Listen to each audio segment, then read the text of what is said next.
అందరికీ శరణార్థులు. కనకదాసుల వారి యొక్క సమగ్ర జీవన చరిత్రని మనం తెలుసుకునేదానికి ప్రయత్నం చేస్తాం. 14-15 శతాబ్దంలోనే ఆయన సంపూర్ణమైనటువంటి జీవితం, 100 సంవత్సరాల సుదీర్ఘమైనటువంటి తన జీవితంలో ఒక తత్వవేత్తగా, ఒక సంతగా, ఒక దండనాయకుడిగా, ఒక కీర్తనకారుడిగా, ఒక కావ్యాలు రచించినటువంటి కవిగా ఆయన గొప్ప పేరు ప్రఖ్యాతులు సంపాదించుకున్నాడు. ఆయన విభిన్న రకాలైనటువంటి పాత్రల్ని పోషించినటువంటి వ్యక్తి కనకదాసుల వారు. ఎందుకంటే దాసులుగా ఎక్కువ ఉన్నవాళ్ళు కవులు కాదు, అలాగే దండనాయకుడుగా కూడా లేరు. అంటే ఒక పక్క రాజకీయంలో ఉండి ఇంకొక పక్క సమాజంలో క్రాంతి కోసం పాటుపడుతూ భక్తి మార్గంలో వెళ్ళడము, కావ్యాల్ని రచించడము, అంటే ఇలా రకరకాలైనటువంటి పాత్రల్ని ఆయన పోషించాడు. అలాగే దేవాలయాల్ని జీర్ణోద్ధారణ కూడా చేయడం, అంటే ఒక పక్క సాంఘిక సేవా కార్యక్రమాలని కూడా ఆయన చేయడం జరిగింది. అంటే ఒక ఆధ్యాత్మిక జీవితము, ఒక రాజకీయ జీవితము, ఒక సంఘ సంస్కరణ, ఒక తత్వవేత్తగా, ఒక రచయితగా, కవిగా, కీర్తనకారుడుగా, ఇలా రకరకాలైనటువంటి పాత్రలు పోషించినటువంటి వ్యక్తి కనకదాసుల వారు. అందుకనే ఈయన గురించి మనం పూర్తిగా తెలుసుకునేదానికి మనకు పూర్తి ఆధారాలు కేవలం ఆయన రచించినటువంటి గ్రంథాలు లేకుంటే కీర్తనలు మాత్రమే మనకు ఆధారం. ఆ రోజుల్లో జీవిత చరిత్రలు ఎవరు రాయలేదు. మనకు ఆధారం అంతా కూడా కేవలం ఆయన రచనలు మాత్రమే. కాబట్టి ఆయన రచనల ఆధారంగా ఆయన జీవిత చరిత్రను తెలుసుకునేదానికి ప్రయత్నం చేస్తాం. ఎందుకు జీవిత చరిత్రను తెలుసుకోవాలంటే చాలా ప్రాంతాల్లో ఒక్కొక్క రకమైనటువంటి కథలు ఉన్నాయి ఆయన గురించి. అలాగే కొన్ని గ్రంథాల్లో ఆయన ఏదో అద్భుతాలు చేశాడని, అనే ఈ పవాడాలు అంటాం కదా, అద్భుతాలు చేశాడని చెప్పడం జరుగుతూ ఉంది. ప్రాచీన కాలంలో ఉన్నటువంటి సమస్య ఏంటంటే ఈ పురాణాలు కావచ్చు, కొన్ని గ్రంథాలు కావచ్చు, ఇవన్నీ కూడా గొప్ప గొప్ప వ్యక్తుల యొక్క అద్భుతమైనటువంటి సంఘటనల్ని వర్ణిస్తూ రాయడం జరిగింది. కనకదాసుల వారి గురించి కూడా అలాగే రాశారు. కానీ అవి వాస్తవాలా కాదా, ఎంతవరకు జరిగినాయి, అవి నిజమా కాదా అని మనం తెలుసుకునేదానికి ఈనాడు ప్రయత్నం చేద్దాం మిత్రులారా. పర్షియా దేశంలో ఒక దార్శనికుడైనటువంటి కవి ఉండేవాడు. ఆయన ఏమన్నాడంటే ఆడ పర్షియన్ దాంట్లో లాంగ్వేజ్లో, మా జీ అఫజ్ ఓజీ అంజామి జహాన్ బి ఖబర్ ఈమా అవ్వాల్ ఓ జిఖరీ ఇన్ కుహ్నా కి బాత్ ఉస్తాద్ ఆస్త్. ఈ అరబ్ భాషలో దానికి అర్థం ఏంటంటే ಮೊದಲು ಹಾಗೂ ಕಡೆಯ ಪುಟಗಳನ್ನು ಕಳೆದುಕೊಂಡ పుస్తక ఈ విశ్వ. మొదలు తర్వాత తుది, మొదట తుది ఇవి రెండు కూడా పోగొట్టుకున్నటువంటి పుస్తకంలో ఒక 2 పేజీలు పోయినాయంట. అవి ఏమంటే మొదలు పుటం, చివరి పుట. మొదటిది చివరిది పేజీలు పోగొట్టుకున్నటువంటి పుస్తకమే ఈ విశాలమైనటువంటి విశ్వము అంటాడు ఆయన. వాస్తవం. ఎందుకంటే సైంటిస్టులు ఎంత ప్రయత్నం చేసినా కూడా సమగ్రంగా ఈ విశ్వం ఎలా ఆవిర్భవించిందో తెలుసుకోలేకపోయారు చాలామంది. ఈ విశ్వం ఎట్లా పుట్టింది, తర్వాత ఏమవుతుంది చివరిలో అనేది తెలీదు. మధ్యలో అందరికీ తెలుసు విశ్వం పుట్టిన తర్వాత ఏమేం జరుగుతూ ఉంది, ఇప్పటి వరకు ఏం జరిగిందో తెలుసుకోవచ్చు. కానీ ఎగ్జాక్ట్గా ఖచ్చితంగా విశ్వం ఇలాగే పుట్టింది అని చెప్పలేము. మొదలు తెలీదు, తుది తెలీదు, మధ్యలో మాత్రమే మనం తెలుసుకోవచ్చు. అలాగే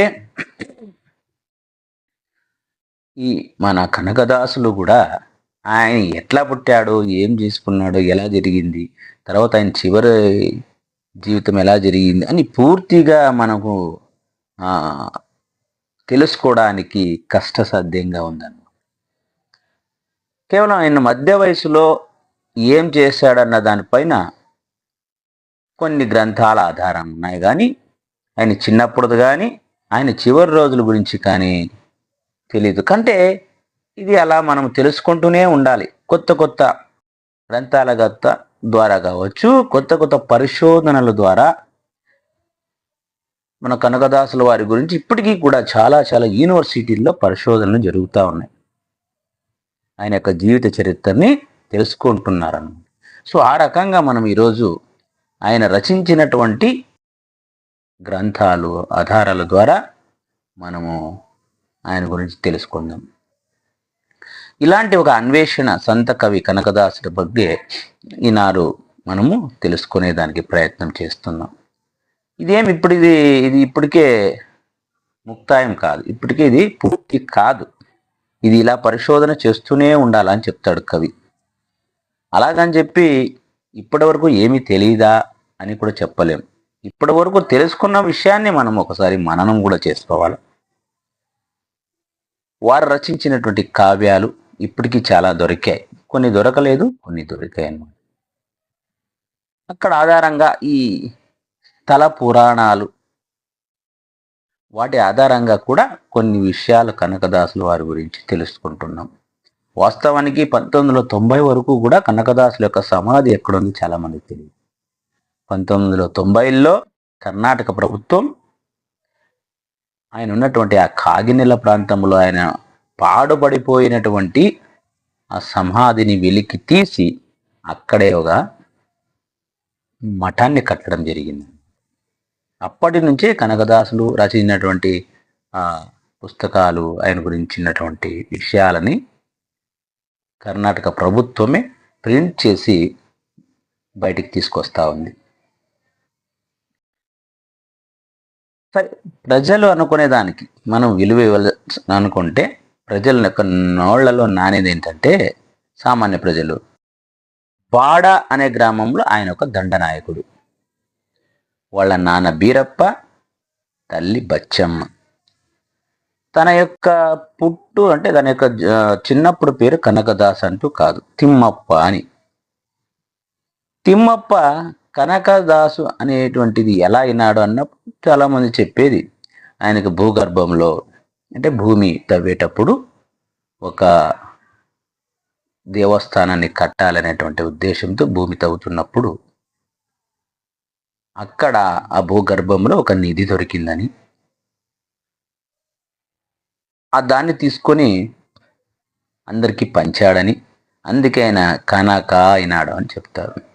ఇది స్థల పురాణం అన్నమాట.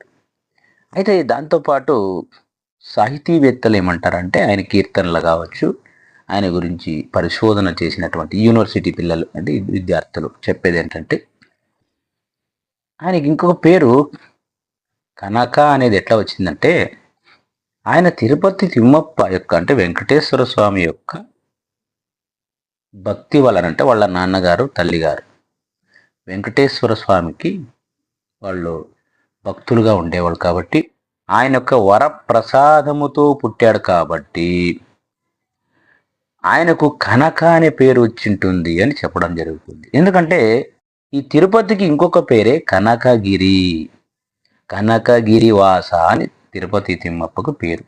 కనకగిరివాస అని అంటే పైనంతా చూడండి మొత్తం బంగారమయమే. తిరుపతి ఆ టెంపుల్ బంగారమయం అనమాట. సో కనక అంటే బంగారం కాబట్టి కనకగిరివాస అనేటువంటి పేరు ఉంది కాబట్టి కొండకి కనకగిరిలో ఆయన వాసం నివసిస్తున్నటువంటి తిమ్మప్పకు వేరే కనక అని పెట్టారేమని చెప్పేసి మనం తెలుసుకోవాలని చెప్పడం జరిగింది. సో ఇది ఎలా ఉన్నప్పటికీ కూడా ఈయన తిమ్మప్పగా ఉన్న వ్యక్తి కనకదాసు ఎలా అయ్యాడు అని మనం చూస్తే ఇందులో రెండు విషయాలు మనం గమనించాలి. భూతి విభూతి, భూతి విభూతి. భూతి అంటే సహజ స్థితిలో ఉన్నది, విభూతి అంటే విశేష రీతిలో ఉన్నది. భూతి అంటే సహజంగా ఉండేది, సహజ స్థితిలో ఉండేది. విభూతి అంటే విశేషంగా ఉండేది. అంటే ఒక రాయి భూతి అయితే ఆ రాయి నుంచి ఒక కళాకృతి బయటకు వస్తుంది, ఒక విగ్రహం తయారవుతుంది, ఒక సుందరమైనటువంటి విగ్రహం తయారవుతుంది. దాన్ని విభూతి అంటాం. అంటే రాయి భూతి అయితే ఆ రాయి ద్వారా వచ్చినటువంటి సుందరమైనటువంటి విగ్రహము విభూతి అవుతుంది. అలాగే మన్ను భూతి అయితే ఆ మన్ను ద్వారా చేసినటువంటి ఒక గణేష్ విగ్రహము విభూతి అవుతుంది. అలాగే నరేంద్రుడు భూతి అయితే స్వామి వివేకానంద విభూతి అని చెప్పవచ్చు. కాబట్టి తిమ్మప్ప అని పిల్లవాడు భూతి అయితే కనకదాస శ్రీమద్ విభూతి. ఒక సామాన్యమైనటువంటి ఇది అసామాన్యముగా తయారు కావడమే విభూతి అని చెప్పవచ్చు. కాబట్టి ఈ విభూతి పురుషుని ఎలా సంతనవుతాడు?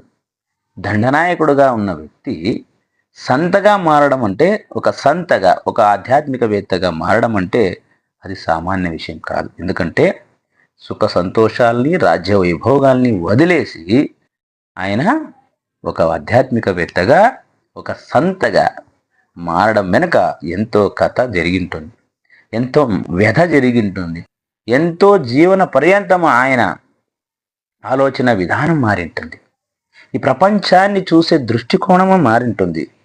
అలా ఆయనలో జరిగినటువంటి మానసిక సంఘర్షణే ఆయన జీవితం అని చెప్పవచ్చు. దొరతన బిడిసి సుస్థిర మార్గ తోరిసిది నరమాత్ర దవనె నెదహరియే అంటాడు ఒక కీర్తనలో. ఆయన దొరతనవ బిడిసి, దొరతనము అంటే నేను ఒక దండనాయకుడు అనేటువంటి ఆ పదవిని వదిలేసి పిచ్చి నాకు సుస్థిర మార్గాన్ని తోరిసినావు.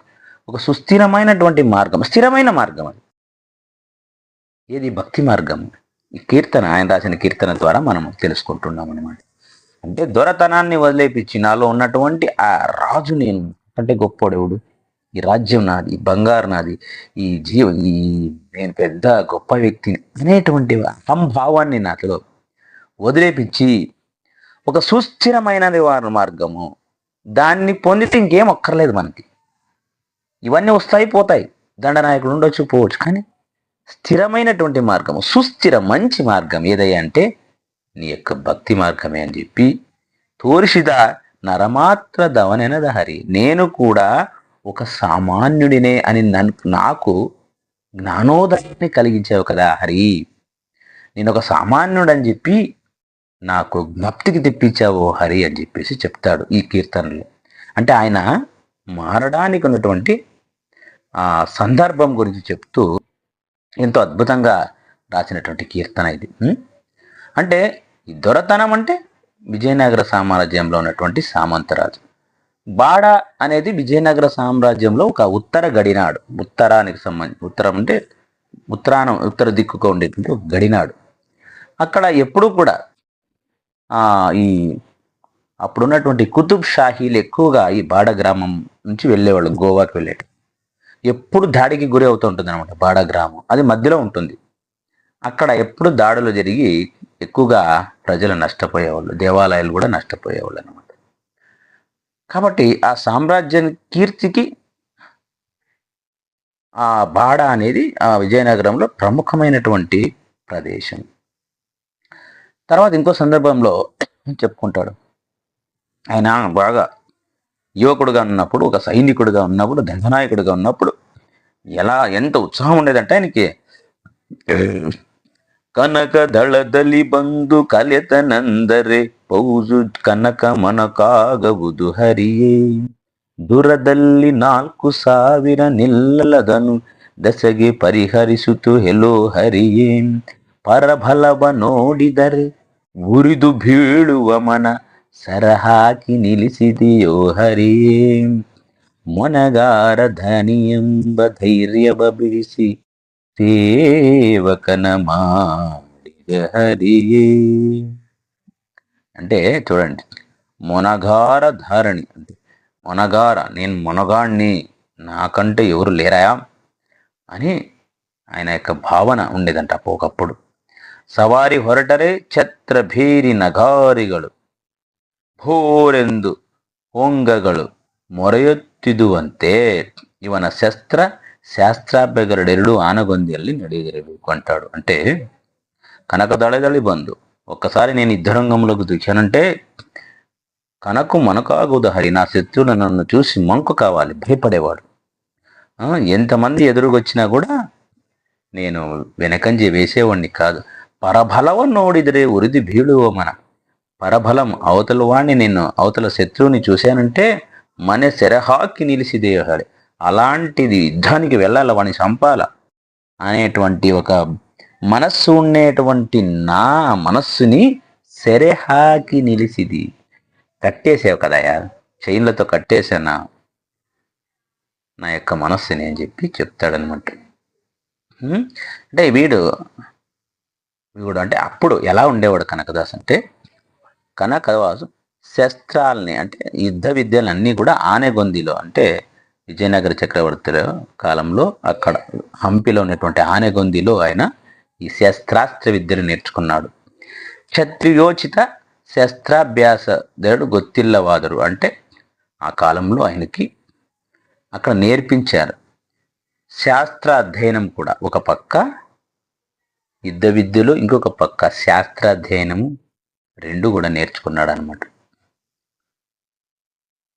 ఇక్కడ ఆ కాలంలో వైష్ణవ మహామత స్థాపకుడైనటువంటి శ్రీరామానుజర శిష్య పరంపరలో ఉన్నటువంటి శ్రీ తాతాచార్యుల యొక్క ఒక మఠం ఉండేది ఆనగొందిలో. అంటే ఈ రామానుజ పరంపర అంటే విశిష్టాద్వైతాన్ని ఆయన స్థాపించినటువంటి వ్యక్తి. అంటే ఆత్మ పరమాత్మ వేరు వేరు అనేది విశిష్టాద్వైతం. అది రామానుజాచార్య వారు కంచి దగ్గర, అంటే మద్రాసు దగ్గర ఉండే పెరంబదూరులో పుట్టినటువంటి వ్యక్తి రామానుజాచార్యులు. ఆయన విశిష్టాద్వైతాన్ని ఆయన నిర్మించాడనమాట. ఆయన యొక్క శిష్య పరంపరలో ఉండే తాతాచార్యులు అనే ఆయన ఆనెగందిలో ఒక మఠం ఉంది, ఆనెగొందిలో. ఆ మఠంలో ఇక్కడ శిష్యుడిగా కూడా ఉన్నాడు కొన్ని రోజులు మన కనకదాసు. తాతాచార్యుల వారు కన్నడ రమణ శ్రీకృష్ణదేవరాయల ఆస్థానంలో ఉన్నట్టుగా సాక్ష్యాధారాలు ఉన్నాయి. శ్రీకృష్ణదేవరాయల యొక్క ఆస్థానంలో తాతాచార్యులు అనే ఆయన ఉండేవాడని కొన్ని కావ్యాల ద్వారా తెలుస్తూ ఉంది. అయితే కనకదాసునికి దీక్ష దొరికింది మాత్రం విజయనగరంలో ఉండేటువంటి వ్యాసరాయల మఠంలో. వ్యాసరాయల యొక్క మఠం ఉండేది అక్కడ. ఈ వ్యాసరాయలు వచ్చేసి ద్వైత మత సంబంధించండి. ఆయన ద్వైతం మనకు తెలుసు, ద్వైతము అద్వైతము విశిష్టాద్వైతం. ద్వైత మతం వచ్చేసి ఈ విశిష్టాద్వైతము తర్వాత వచ్చింది. అద్వైతము, ద్వైతము, విశిష్టాద్వైతం. అద్వైతం అనేది శంకరాచార్యుల వారు ప్రారంభిస్తారనమాట. అద్వైతం, దేవుడు ఒక్కటే అనేది అద్వైతం. తర్వాత వచ్చింది ద్వైతం. అంటే ఇది ద్వైతం అంటే భాగవత మతం. మన ఈ కర్ణాటకలో ఉడిపిలో ఉండేది ద్వైత మఠం అనమాట. అది అంటే భగవంతుని పూజించడము, శ్రీకృష్ణుని యొక్క అవతారమే శ్రీహరి అంటాం కదా. భాగవతం అంటే కృష్ణుని పూజించే వాళ్ళంతా ద్వైత మతస్థులు అనమాట. ఈ ద్వైత మతం అనేది మధ్వాచార్యులు వారు ప్రారంభిస్తారు. ఈ మధ్వాచార్యులు ప్రారంభించిన ఆ శిష్య పరంపరలోనే ఉన్నటువంటి వ్యక్తి వ్యాసరాయల వారు అనమాట. ఈ వ్యాసరాయల వారి దగ్గర శిష్యుడిగా చేరుతాడు మన కనకదాసుల వారు. ఆయనకి అక్కడే దాసదీక్ష కూడా ఇచ్చినట్టుగా చెప్తారు. మరి దీంతో పాటు అంటే ఈ మధ్వాచార్యుల యొక్క శిష్య పరంపరలో నరహరి తీర్థ, శ్రీ పాదరాజ వాళ్ళ యొక్క శిష్యుడు వ్యాసరాయ అన్నమాట. అంటే నరహర తీర్థుల యొక్క శిష్యుడు పాదరాజులు, ఆ పాదరాయల యొక్క శిష్యుడు వ్యాస మహాముని. ఈ వ్యాసరాయలు పేరు కూడా శేష ప్రహ్లాదన అవతారాన్ ఆయనకి పేరు. అంటే ప్రహ్లాదుని యొక్క అవతారమే వ్యాసరాయల వారని చెప్పేవాళ్ళు. వాదిరాజు, విజయేంద్ర, పురంధరదాసు, వైకుంఠదాసు ఈ మొదలైనటువంటి వాళ్ళ శిష్యులలో కనకదాసుడు కూడా ఒకడు. అంటే కనకదాసుల యొక్క శిష్యుల పరంపర ఎవరెవరంటే కనకదాసులతో పాటు వ్యాసరాయలకి విజయేంద్ర, పురంధరదాసు, వైకుంఠదాసు అని ఇలా చాలామంది దాసులు దేవుడు శిష్యులుగా వ్యాసరాయనికి. అందులో మన కనకదాసుల వారు కూడా ఒకరు. అయితే కనకదాసుల వారు ఒక శూద్ర కులానికి చెందిన శిష్యుడు. మిగతా వాళ్ళందరూ కూడా బ్రాహ్మణులు అన్నమాట.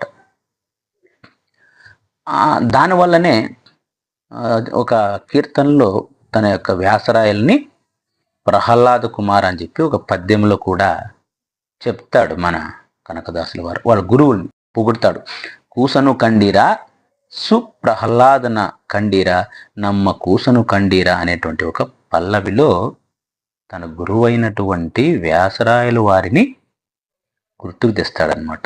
ఇంకో 2 చరణాల్లో కూడా ಹಿರಣ್ಯಕಶಿಪುನಿ ಮಗನಾಗಿ ಜನಿಸಿ ನರಸಿಂಹವನ್ನು ಕಂಬದಲ್ಲಿ ತೋರಿದ మహాత్మయన్ను ಹೊಗಳಿ 3వ ಹಾಗೂ కడే అంటే హిరణ్యకశిపుని యొక్క కుమారుడైనటువంటి ప్రహ్లాదుని యొక్క అంశ ఈ వ్యాసరాయల వారని చెప్తూ ప్రసిద్ధ వ్యాసరాయరంబ ಕೂಸು ಪ್ರವೀಣ ವಿದ್ಯೆದೊಳ್ ಎನಿಸಿದ ಕೂಸು ಪ್ರಹ್ಲಾದನೆಂಬ ಆಹ್ಲಾದದ ಕೂಸು ప్రసన్న కాగినెలాది కేశవన కూసు అని తన యొక్క గురువుని నెనసుకుంటాడు. ఒక కీర్తన ద్వారా వ్యాసరాయల వారిని పొగుడతాడు మన కనకదాసు. ఆ సందర్భంలో మనకేంటంటే ఆయనే ఈయనకి శిష్య పరంపరలో గురువుగా ఉన్నాడు వ్యాసరాయల వారు. ఆయనే ఇతనికి దాక్షదీక్ష ఇచ్చాడు అని మనం చెప్పొచ్చు. ఈ రకంగా ఈ వ్యాసరాయలు చాలా అంటే గురువైనటువంటి కనకదాసులకు గురువైనటువంటి వ్యాసరాయల వారు చాలా ఉదాత్తమైనటువంటి వ్యక్తిత్వం కలవారు. ఆయనకి కీలు మేలు అనేది ఉండదు. అంటే వీళ్ళు తక్కువ, వాళ్ళు ఎక్కువ కులం అనేది లేకుండా సమానంగా చూశాడు శిష్యులందరినీ. ఆయనకి స్వార్థం కానీ సంకుచితత్వం కానీ తెలియదు. జాతి గింటే కూడా ఆయనకి జ్యోతి నమ్మేవాడంట. అంటే జాతి కాదు, మనిషిలో జ్యోతిని చూసేవాడు. అంటే కులాన్ని కాదు, ఆ మనిషిలో ఉన్నటువంటి హృదయాన్ని, గొప్పతనాన్ని, జ్ఞానాన్ని చూసేవాడు. అందుకని జాతి గింత మిగిలాత జ్యోతి ఉంది అని చెప్పేవాడు వ్యాసరాయల వారు. ఈ జ్యోతి ఎక్కడైతే అంటే జ్ఞానజ్యోతి, ఈ జ్ఞానజ్యోతి ఎక్కడ ఉంటుందో అక్కడ దైవత్వం ఉంటుందని చెప్పిన వాడు వ్యాసరాయల వారు. ఎక్కడనే మనము చూడొచ్చు, మంచితనం ఎక్కడుంటే అక్కడ దేవుడు ఉంటాడు, ఎక్కడ జ్ఞానం ఉంటుందో అక్కడ దేవుడు ఉంటాడు అని చెప్పి ఆయన చెప్పడం జరిగింది. తమ శ్రీమతంలో, వాళ్ళ శ్రీమఠం అంటే మన వ్యాసరాయల మఠంలో అప్పుడప్పుడు కూడా కొన్ని సాహితీ చర్చలు జరిగాయి. దాన్ని వ్యాసకూట అని, దాసకూటಗಳು అని చెప్పి చెప్పేవాళ్ళు అనమాట. ఆయన ఒక సందర్భంలో అంటాడు, ఎవరు మన కనకదాసుల వారే జరిగిన సంఘటనలు తన కీర్తన వారు చెబుతూ, కనకదాసన మేలి దయ ಮಾಡಲು ವ್ಯಾಸ ಮುನಿ ಮಠದವರೆಲ್ಲ ದೂರಿ ಕುಂಬುವರು ತೀರ್ಥವನ್ನು ಕೊಡುವಾಗ ಕನಕನನ್ನು ಕರೆಯನಲು ಧೂರ್ತರಾಗಿದ್ದ ವಿದ್ವಾಂಸರೆಲ್ಲ ಸಾರ್ಥಕವಾಯಿತು ಇವರ ಸನ್ಯಾಸಿತನವೆಲ್ಲ ಪೂರ್ತಿಯಾಗಲೆಂತನಲು ಯತಿಯೂ ನಗುತ್ತಿದ್ದನು. ಮರುದಿನ ಅವರವರ ಪರೀಕ್ಷಿಸಬೇಕೆಂದು ಕರೆದು ವಿದ್ವಾಂಸರ ಕನಕ ಸಹಿತ ಕರದಲ್ಲಿ ಕದಳಿಯ ಫಲಗಳನ್ನು ಕೊಟ್ಟು ಯಾರಿರದ ಸ್ಥಳದಲ್ಲಿ ಮೆದ್ದು ಬನ್ನಿರನೆಲ್ಲು ಊರು ಹೊರಗೆ ಹೋಗಿ ಬೇರೆ ಬೇರೆ ಕುಳಿತು ತೋರದಲೇ ಎಲ್ಲರೂ ಮದ್ದು ಬರಲು ತೋರಲಿಲ್ಲವೋ ನನಗೆ ಏಕಾಂತ ಸ್ಥಳವೆನುತ ಸಾರಿ ಕದಳಿ ಫಲವ ತಂದು ಮುಂದಿಟ್ಟೆ ಡಿಂಬದೋಳು ಶಬ್ದವಾಗಾದಿ ಸ್ತೋತ್ರಗಳಲ್ಲಿ ಇಂಬಾಗಿ ತತ್ವೇಶ್ವರೆಲ್ಲ ತುಂಬಿಹರು ತಿಂಬುವುದು ಹೇಗೆನ್ನುತ್ತ ವ್ಯಾಸರಾಯರ ಕೇಳಿ ಸಂಭ್ರಮದವರೆಲ್ಲ ಕುಳಿತು ಕೇಳಿದರು. ಆಗ ವ್ಯಾಸರಾಯರು ನೋಡಿದರೆ ಈ ಕನಕ ನಾಡುವ ಮಾತುಗಳು ಮೂಢ ಜನರರಿಯಬಲ್ಲರೇ ಮಹಿಮೆಯ ನಾಡಾಡಿಯಂತೆಯೇ ಮಾಡಿಬಿಟ್ಟರು ಯೋಗಿ నాడెల్ల ಹುಡುಕಿದರು ఈ డార కాణే అంటాడు. అంటే ఒకానొక సందర్భంలో శిష్యులందరినీ కూర్చోబెట్టి వ్యాసరాయలు ఒక పరీక్ష పెడతారంట. అందరూ కూడా కనకదాసుల గురించి కొంచెం ఈర్ష్య ఉండేదన్నమాట. వీడు శూద్ర కులానికి చెందినవానికి, వీనికి ఎందుకు ప్రాధాన్యత ఇస్తాడు అని ఈ బ్రాహ్మణ శిష్యులంతా కూడా ఒక రకంగా ఈర్ష్యతో ఉన్నప్పుడు వ్యాసరాయల వారు ఒక పరీక్ష పెడతారు. అదేంటంటే అందరికీ కూడా ఒక కదళి ఫలాలు ఇస్తారనమాట. ఒక పండిచ్చి ఏం చెప్తారంటే, శిష్యులారా మీరందరూ కూడా వెళ్ళి ఈ పండుని తినిరాండి. కానీ ఎక్కడ తినాలంటే ఎవరూ చూడని చోటు వెళ్ళి తినిరండి అని చెప్తారు. అప్పుడు అందరూ కూడా పండు తీసుకొని తలా దిక్కుకి వెళ్ళిపోతారు. కొద్దిసేపటి తర్వాత అందరూ వస్తారు. అందరూ చూపిస్తారు, నేను తింటాను. తర్వాత కనకదాసుల వారు తినుకోకుండా ఆ పండుని చేతిలో పట్టుకొని అలాగే ఉంటాడు. ఎందుకు తినలేదు అంటే, అప్పుడు కనకదాసుల వారు, నేను కూడా తినాలని అన్ని చోట్ల తిరిగాను గురువు గారు, కానీ మనుషులైతే లేరు, జంతువులు లేవు, పక్షులు లేవు పైన, కానీ తిందామన్నప్పుడు ఆలోచన చేశాను, మనల్ని పుట్టించినటువంటి ఈ శ్రీహరి, ఈ సర్వేశ్వరుడు మరి చూస్తూ ఉంటాడుగా, మనల్ని కూడా గమనిస్తుంటాడుగా. ఆయన లేని ప్లేస్ ఎక్కడ ఉంది చెప్పండి? ఆయన లేని ప్లేస్ నేను ఎక్కడికి వెళ్ళగలను? ఈ జగత్తంతా ఆయన మయమే కదా. అలాంటప్పుడు నేను ఆయన్ని ఎదురుగా ఎలా తినగలను? ఆయన చూస్తూ ఉంటాడు కదా, కాబట్టి నేను తినలేకపోయాను గురువుగారు అంటాడు. అప్పుడు కనకదాసుల వారిని చూసి ఆయన సంతోషపడుతూ శిష్యులకు చెప్తారు, నోడిదరే ఈ కనకనాడు మాతుకులు. చూసావా ఈ కనక మాట్లాడే మాటలు? మూఢ జనరరియబల్లరే మహిమే. ఈయన యొక్క మహిమని మూఢులు అర్థం చేసుకోగలరా కనకదాసు యొక్క అని చెప్పి ఆయన కనకదాసుని యొక్క గొప్పతనాన్ని చెప్తాడు. అంత గొప్పవాడు వ్యాసరాయలు.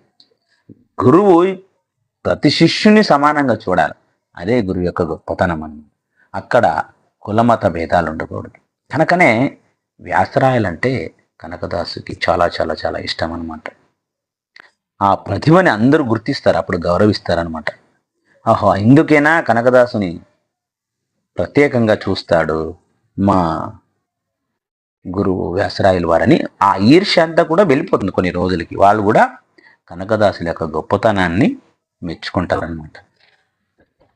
అలాగే పురంధరదాసుడు ఒక సందర్భంలో ఏమంటాడంటే, పురంధరదాసుకి కనకదాసులు అంటే బాగా ఇష్టం అనమాట. అతని యొక్క వాళ్ళిద్దరికి మంచి స్నేహం కూడా ఉంటుంది. ఈ రకంగా కనకదాసు పురంధరదాసు సమకాలీనైనప్పటికీ ఇద్దరు ఒకరికొకరు బాగా అన్యోన్యంగా ఒక గౌరవ భావంతో ఉండేవాళ్ళు. మిగతా వాళ్ళకంటే వీళ్ళిద్దరికి కొంచెం ಒಡನಾಟ ఎక్కువ. ದೇವನು ಎಲ್ಲೆಡಲೆಯೂ ಇದ್ದಾನೆ, ಅವನು ಅಣುವಿನಲ್ಲಿ ಅಣುವಾಗಿದ್ದಾನೆ.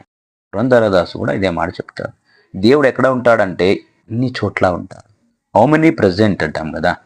విశ్వాంతర్యాన్ని, నీరిನಲ್ಲಿ ತಂಪಾಗಿದ್ದಾನೆ, నీళ్లలో తంపగా ఉంటాడు, నీళ్లలో చల్లదనంగా ఉన్నాడు, గాలిలో వేగంగా ఉన్నాడు, సూర్యునిలో తేజస్సు మాదిరి ఉన్నాడు, చంద్రుని యొక్క కాంతిలో ఉన్నాడు, నక్షత్రంలోని నగులో ఉన్నాడు, పక్షి యొక్క కంఠంలో ఉన్నాడు, పక్షి యొక్క కంఠంలో ఉన్నటువంటి పాటలో ఉన్నాడు, ಹಾಡಾಗಿದ್ದಾನೆ. ಹೂವಿನಲ್ಲಿ ಪರಿಮಳವಾಗಿದ್ದಾನೆ, పూలలో ఉన్నటువంటి పరిమళంలో దేవుడున్నాడు. కల్లిನಲ್ಲಿ ఘనీభూతವಾಗಿ కుಳಿತಿದ್ದಾನೆ, రాయిలో ఘనీభూతంగా ఉన్నాడు. అంటే ప్రతి అణువులో పరమేశ్వరుడు ఉన్నాడు. అణువులో అణువంగి అణువై అంటాడు ఒక కీర్తనలో. అణువు కూడా పరమేశ్వరుడే ఉన్నప్పుడు నీవు పోయి ఎక్కడ తింటావు? నీవు ఏం పని చేసినా ఆయన నిన్ను చూస్తూ ఉంటాడు అని చెప్తాడనమాట. పురంధరదాసు కూడా కనకదాసుకి సపోర్ట్గా. ಈ ಎಲ್ಲ ಸಕಲ ಚರಾಚರ ಚೇತನಗಳಲ್ಲೂ ಸುಪ್ತ శక్తియాగిద్దు. ఈ చరాచర జగత్తులో ఉన్నటువంటి ప్రతి అణువులో కూడా గుప్తంగా ఉన్నాడు అని చెప్పి చెప్పడం జరుగుతుంది. ఈ జగత్ శక్తి, ఈ ఆదిశక్తి, పరాత్పర శక్తి ಅಸ್ತಿತ್ವವು ವ್ಯಾಸಕೋಟದ ಜಡರಿಗೆ ತಾತ್ವಿಕ ತಿಳಿವಾಗಿದ್ದರೆ ಕನಕದಾಸನಿಗೆ ಅದೊಂದು సహజానుభవే ಆಗಿತ್ತು. ఇలాంటి చర్చలు, ఈ తాత్వికమైనటువంటి చర్చలు ఆ వ్యాసరాయల యొక్క ఆశ్రమంలో, ఆ మఠంలో జరిగేవన్నమాట చర్చలు. ఇలా చర్చలు జరిగేటప్పుడే తన యొక్క జీవిత సత్యాల్ని, ఈ పారమార్థిక విషయాల్ని, ఈ ఆధ్యాత్మిక విషయాల్ని కనకదాసుల వారు చిన్నప్పుడే నేర్చుకున్నాడు బాగా. అంటే ఒక దండనాయకుడిగా ఉండినప్పటికీ కూడా కొన్ని చదివేటప్పుడు కొన్ని విషయాలు నేర్చుకున్నాడు. అది మన కనకదాసుల గారికి గొప్పతనం అని చెప్పి